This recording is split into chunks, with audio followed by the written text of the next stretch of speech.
So I just got the new heater for the building. It's very large.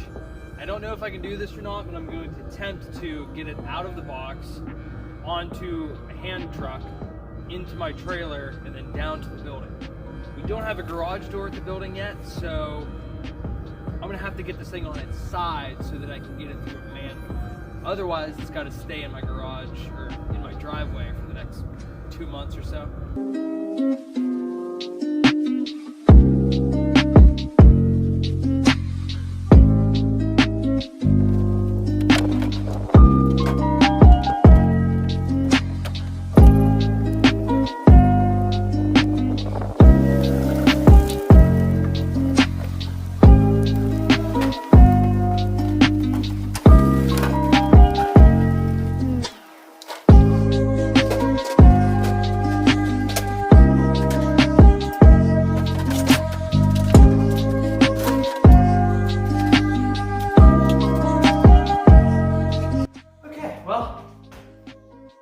I got the heater at least in here. It would be really nice if I had a garage door installed.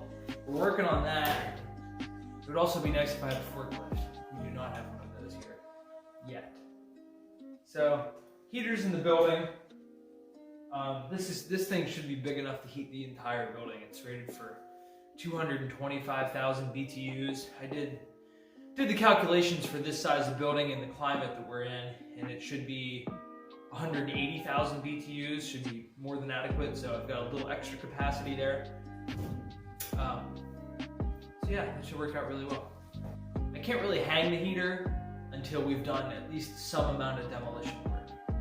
The previous owner is still working on getting all the stuff out of here. As you can see, it's emptied out a lot from the first time we walked through, but there's still a lot of stuff in here, and he's still working on that. I think he's up to 5 dumpsters at this point, so maybe 2 more dumpsters worth of contents to empty out of here. Once he's got all the contents out of here, our first move is going to be removing the ceiling in here, removing this central false wall right behind the camera. You can kind of see it from the other angle. Remove that wall and install a big garage door. The heater is going to hang directly from the ceiling, from some unistrut and some threaded rods. So the entire, the ceiling, at least in the area that the heater is going to be, has to be removed. This is a false ceiling. That has to be removed first. Once the false ceiling is gone, we can attach the unistrut and the heater directly to the ceiling joists. Once the heater is attached to the ceiling, even if this place is in a bit of disarray, at least we'll be able to fire that thing up and get some amount of heat. It's January 1st. Here in Pennsylvania. It's about 30 degrees here today. It's only going to get colder over the next couple of months. We need to add a lot of insulation to this place because it's a strictly masonry building, so it's just a brick wall. There's no insulation in the walls. The ceiling has some old insulation in it that's all going to be gone, so essentially we'll be working in it when it's completely uninsulated. Hopefully this thing is big enough that it can at least get it, like if it gets down to 25 degrees in here, at least maybe we can get it up to 45, just so that you're not, unable to feel your hands when you're working in here. I don't expect to be able to keep it 72 degrees in here until we've insulated it. But I think once we insulate this place, this thing will keep it very, very warm in here. And pretty economically too. I have a much smaller version of this in my current shop, and I like it a lot.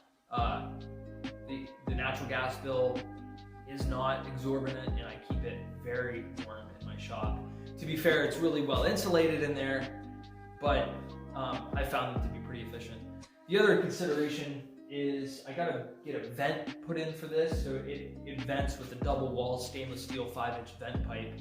I'm probably gonna hang it back there in one of those 2 corners and aim it caddy corner 110 feet to the other end of the building, so that when this is all open, it'll blow air from that corner directly to the front of the building, and we'll get a bit of circulation.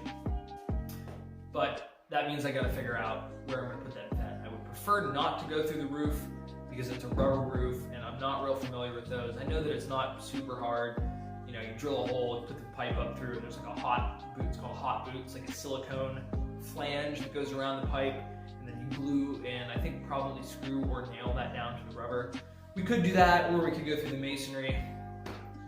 Masonry might be just as awful though, because that means I gotta drill like a 6-inch hole through a solid, you know, triple course brick wall.